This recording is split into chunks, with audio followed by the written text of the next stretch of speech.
Улады рыхтуюцца да блакіроўкі інтэрнэту ў дзень выбараў. Он нам не нужен, интернет ваш. Раней Лукашенко прыгразіў цалкам адключыць інтэрнэт, каб пазбегнуць паўтору пратэстаў 2020 года. В 2020 году отключали интернет на 4 дня. Если это повторится, отключим вообще.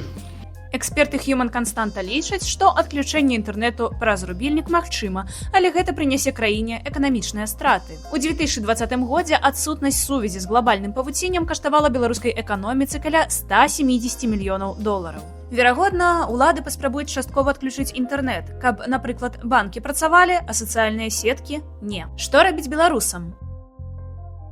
Па-першае, абзавесціся надзейным VPN-сервісам. Па-другое, загадзя падрыхтавацца да таго, што VPN таксама могуць адключыць. Ёсць інструменты, якія прыйдуць на дапамогу ў такім выпадку. Галоўнае не чакаць блакіроўкі і заклапаціцца ўжо зараз, звярнуўшыся за парадамі, напрыклад, да кібербабра.